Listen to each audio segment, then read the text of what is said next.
we just take a minute, please, to appreciate this beauty?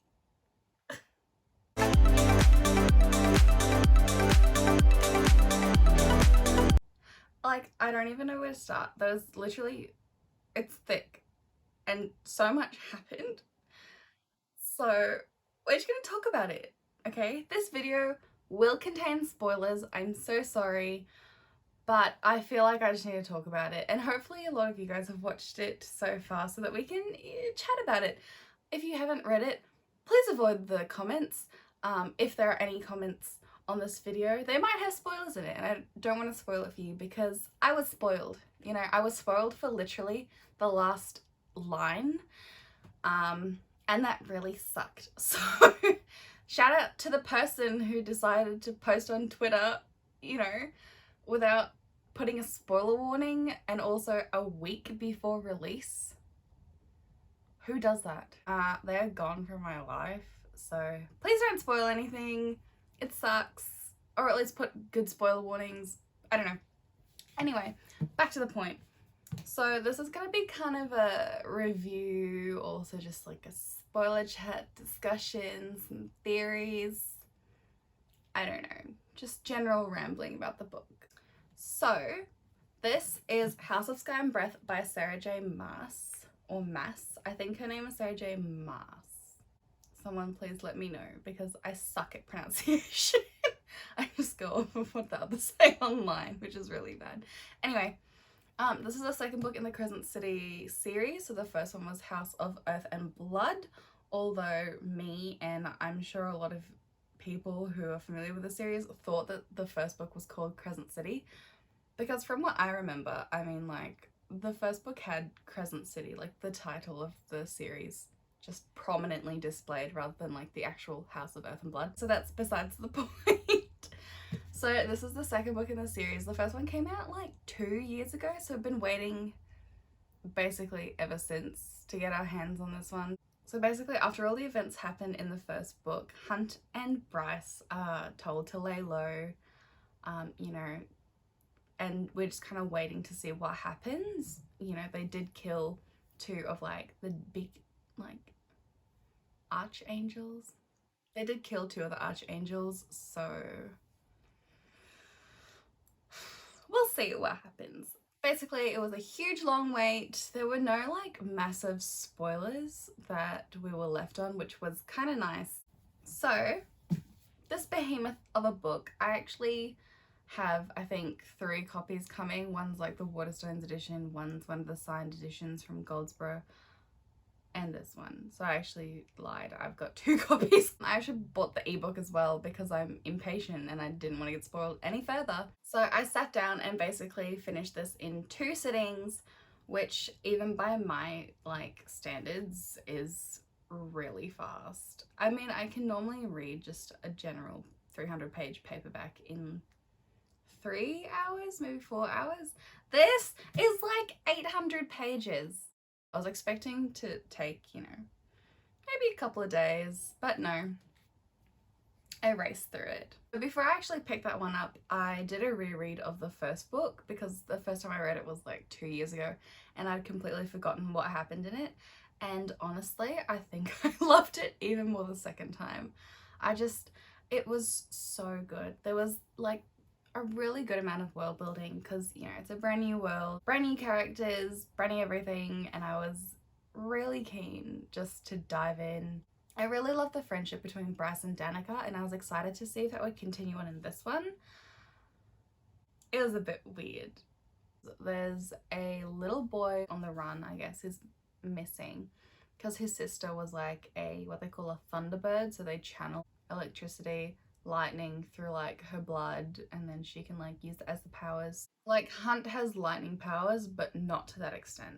So she's basically like a weapon, like damn. So in the first chapter, she was basically killed off, sent her to the very bottom of the river or something like that. So the River Queen is basically trying to get Tharion to find this little boy because she wants to weaponize him. Before Sophie died, Sophie said that her brother's actually the real Thunderbird in a bid to try and protect him, I guess. Her logic was, you know, this kid's powerful. The people will want to protect him and maybe use him rather than like kill him off. Slightly flawed logic. I mean, I guess it worked. So essentially the kid is found by Bryce, and the Viper Queen took care of the kid. It was a whole thing. I was like, this is like almost Kaz level scheming. Like it was good. And then Bryce sent the kid off to go back and live with her mum as like her adopted child. And I was like, cool. Basically, most of the book revolves around them trying to find this kid. But then they go into like an archives place, I think, or like the library. Danica had like a secret that she was, not a secret, there was more that she was like researching before she died. She was doing like a whole bunch of research in like university, and then she went on to do a little bit more research, and then like she was working with the rebels for a little bit, and then she basically solidified and confirmed that research. So they're in the library, I think, or like the archives. They're finding out all this stuff, and the Asteri come for them. And I was like, oh my god, how are they gonna get out of this? The answer is they don't. They don't. So Bryce manages to open up a portal, which is that massive, this is the very end of the book. Bryce manages to open a portal, and she opens it up to like a Court of Thorns and Roses world where like Reese and everyone is there, and I was like, what is going on? But apparently Bryce speaks this like super old ancient language, or like she doesn't understand them, so she has to like revert back to like ancient Fae, and everyone's like, what the heck? And then Amren's like, I gotcha. It was really weird, but I was also kind of excited. But I was also really conflicted because I don't know how I feel about that, you know? I feel like I've separated them all in my head. I think I did see that Throne of Glass and the Court of Thorns and Roses were like connected in somehow. But it wasn't ever to like this magnitude of like a character actually going and visiting. And like, we know there's going to be interaction. We know there's going to be a lot of interaction. I guess we'll see how that goes. But like, I'm not kidding when I say I was spoiled for the very last line. It was literally Reese saying, hello Bryce Quinlan, my name is Rysand. Okay, where were we? Hunt is left behind. Okay, and then Hunt falls back under the whole like slave thing. He's got the tattoo placed back on his brow, and I was like, what the heck? Why would you do Hunt like this? At least let Hunt escape with Bryce, please. But no, she wants to punish us. I just hope Hunt's okay. If it's another 2 years until I have to find out what happens to Hunt, I'm going to be very upset. Tharion puts himself under the employ of the Viper Queen to get away from the River Queen. I mean, I don't know how smart that was, but live your best life. Halfway through the book, they went to some sort of like mystic scrying place where they've got these like seers in like tanks. I don't know, it's really weird. They basically send the seer's body off to go find something that they need answers to. And Ethan felt the presence of a wolf in one of those tanks, and he was kind of like, a wolf shouldn't be in this place. And then he was like, I'm gonna get you out of there. And then he went to the Prime back at the house, like the wolf house. And Ethan told him about it, and he recognized her as one of like the alphas. I think she was, from memory, that one of the other heirs. So it's not just Sabine. And I was like, stirring things up, okay? And so he made it his mission to like find her. And then also, I believe he got her out. He definitely got her out. So I guess we'll see what happens. I think the Prime said that he was going to make Ethan alpha of his own pack, and I was like, that's pretty sick. But I mean, we'll see what happens. So much happened. I'm just going to first start off with the general writing style and the plot. So this series, I think, is one of Sarah J Maas's more mature series. It definitely reads a lot less young adult in comparison to like A Court of Thorns and Roses and Throne of Glass. It was quite nice, and I feel like I like reading these more as I grow older too. I think I started reading Throne of Glass, I want to say, when I was like 15 or 16. It's been a while, and now I'm 22. So I think it's kind of nice that I'm aging with the characters, if that makes sense. I think it's nice. I feel like the characters are in like a different stage of life in comparison to like Throne of Glass and A Court of Thorns and Roses, where they're still growing and maturing. Bryce is definitely already matured. She's an adult. She's working in her adult job. The whole shebang.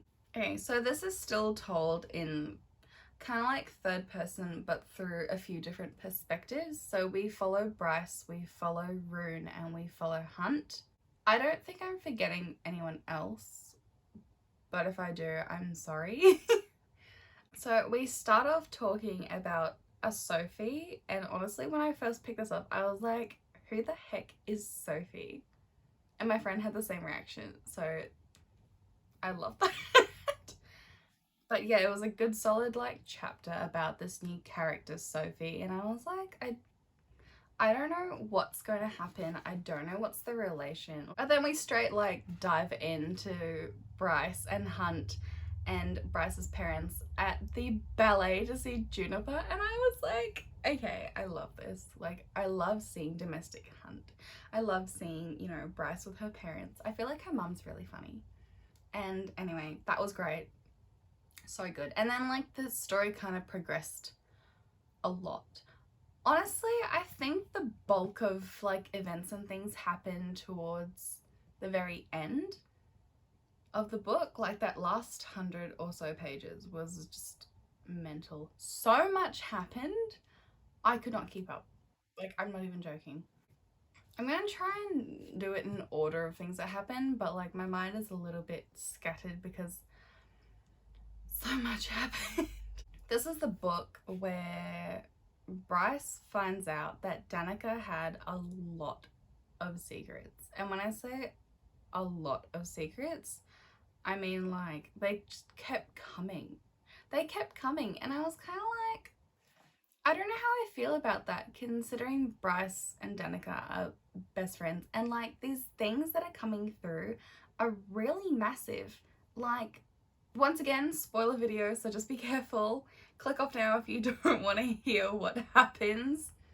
Otherwise, I'm going to continue. Good? Okay, cool. So,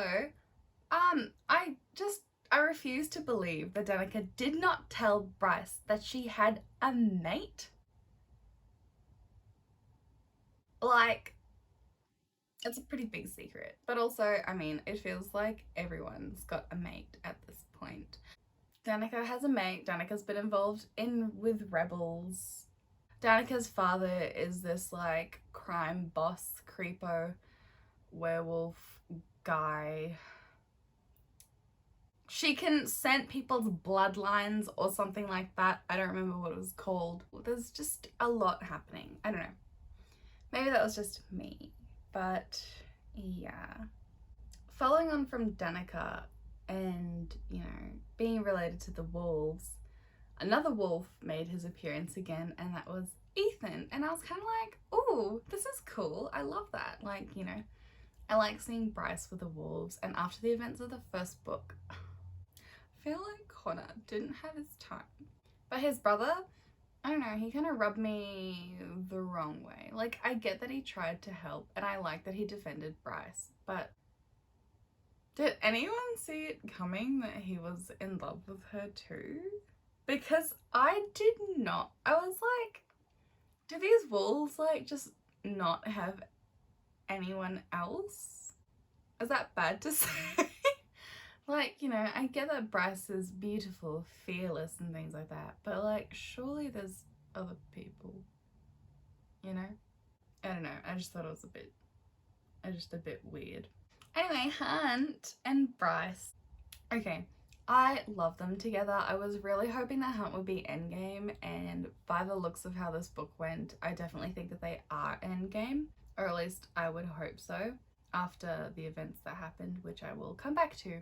Anyway, so The relationship is slow. I really like that Bryce was like, you know, we'll start taking things slow, we'll start getting to know each other. And then they were like, no spice until a year from now. And I was like,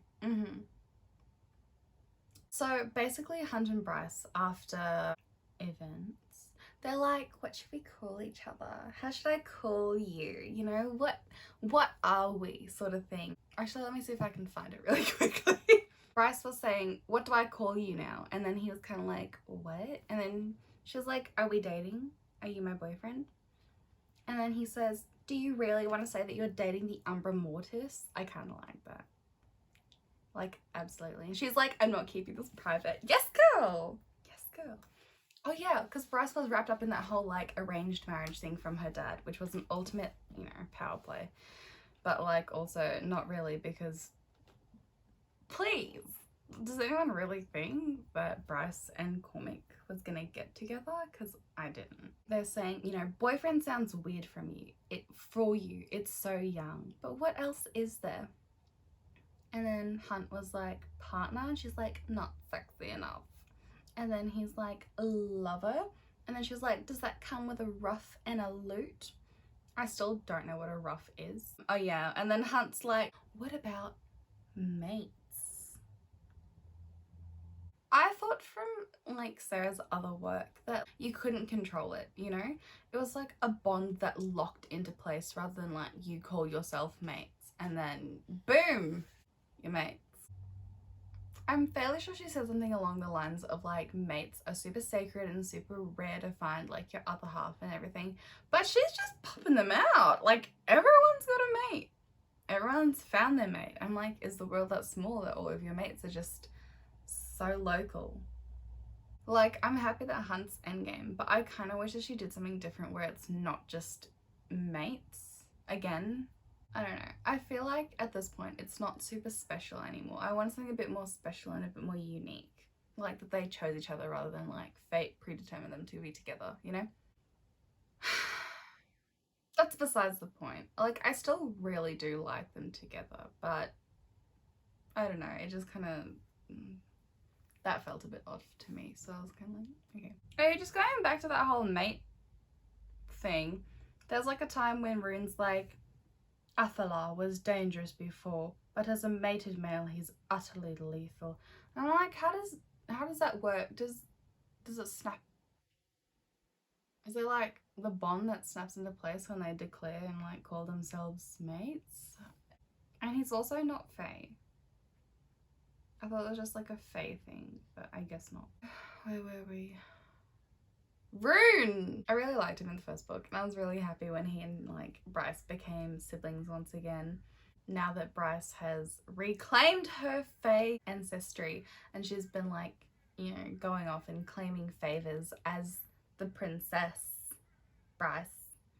Her father's been like, okay, you want to call yourself a princess? You are a princess. He's like legally changed her name back to like his name so it's like Bryce Dunham.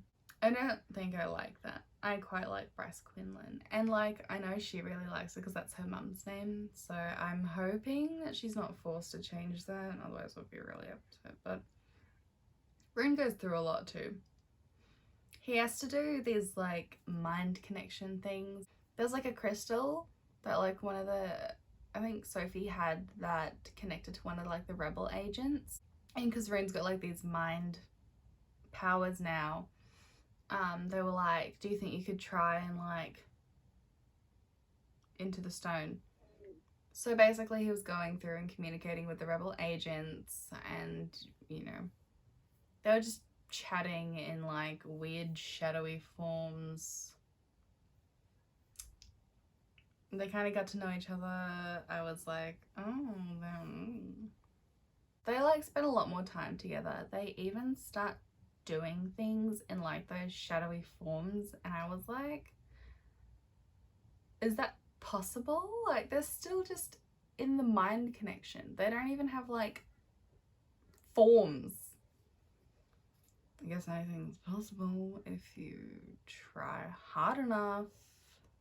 Anyway, afterwards they were like, I have to meet you. Rune's like, I have to meet you. I have to know who you are. And she's always like, no, I don't know.